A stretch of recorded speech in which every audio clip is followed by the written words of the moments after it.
My grandfather was captured by Nazis, and I wrote a book about it with him. The book is called The Ardennes Remembered, and it's a short book, but it was years in the making. It covers not only his capture, but his entire experience in the US Army in World War II. The book is currently available on Amazon, so if you're interested in learning more about his experience in World War II after this video, you can find the link to the book in the description below. My grandfather, Craig Schoeller, joined the US Army in 1944. He took a troop ship from New York Harbor across the stormy North Atlantic and found himself in Marseille, France. After months of fighting, the Allies were making considerable headway, had crossed the Siegfried Line, and had entered Germany. On March 6, 1945, my grandfather and his unit found themselves standing on a hill in North Rhine-Westphalia, looking down on a quiet German town. Nobody was sure if the town was vacant or occupied. The captain had been killed the day before, so the tank commander and the executive officer were in charge. Their orders? Advance slowly. These are my grandfather's words. So this column of tanks slowly went down the hill towards this village. And we were apprehensive. We didn't know what was going to happen. We felt it was a trap. We were ready to jump off the tanks. But we moved ahead slowly, slowly. And then the first tank came up on this railroad crossing. And then the Germans fired. First shell in 88 went into the tank. First tank, right through the tank, out the back. The third tank in the column was hitting the turret. Our tank wasn't hit, but we tumbled off and went into a trench by the side of the road.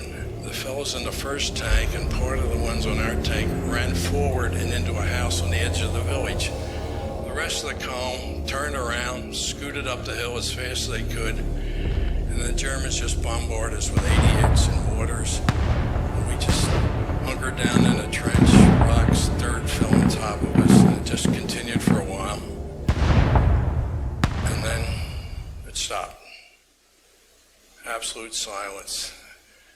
And it was sort of a V-shaped trench. There were 7 of us in this trench. It was a medic and 6 infantrymen, 6 PFCs.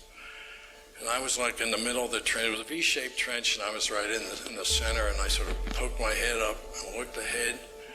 Just saw the knocked out tank, no Germans. Turned around, looked in the back, the other knocked out tank, and no cover at all for at least 1,000 yards up the hill. And then I started to hear small arms fire, grenades going off. And there was this house on the first house in the town, which was obscured by the trees and a hedgerow. But we knew that our fellows were in the house fighting the Germans. And it lasted maybe 5 or 10 minutes in silence. So we knew they were either captured or killed. And then all of a sudden, a fellow came out of a hedgerow on the side of the road, one of our men, came running past us, paused a second at the trench, and we kept waving them on, run, because we didn't want the Germans to know we were in that trench. And he ran up that hill, and somehow he made it. His name was the Greek. Yes, he ran like his ancient forefathers who ran a marathon. But he did make it. And so we knew that our troops up the hill knew that we were in that trench. But the problem was, what do we do now? The Germans don't know we're here, so our only chance would be to wait in the darkness and then crawl back. So 1 hour went by, another hour went by. It was starting to get a little dark, and we figured we could just hang on for a couple more hours, we could get out. And then a couple strange things happened.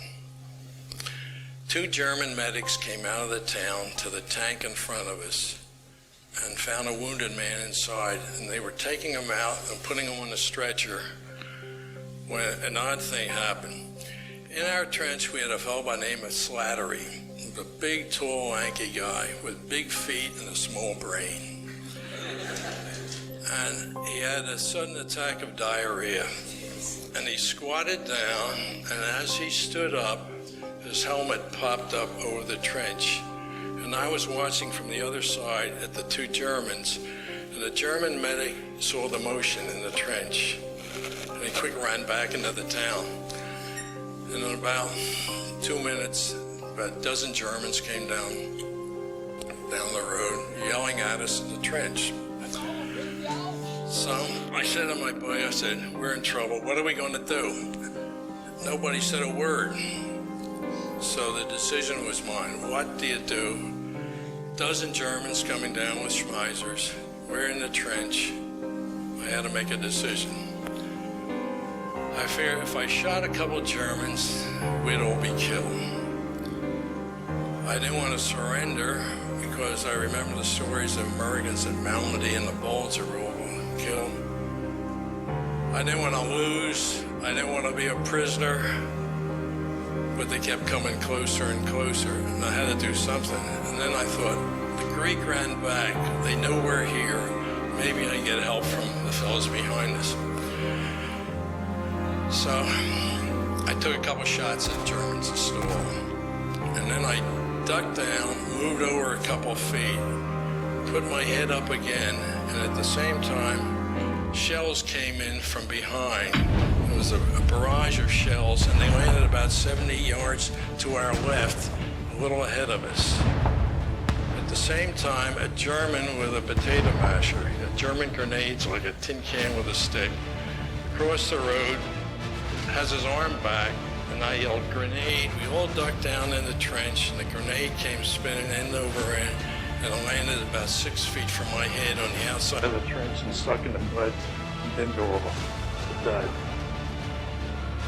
The smoke shells from the barrage would have helped us if they'd been online, but they didn't have enough time to zero them in, because they could have dropped the smoke shells, we could have crawled out or run out, and then they could have dropped HEs on top of the Germans, but they were off target.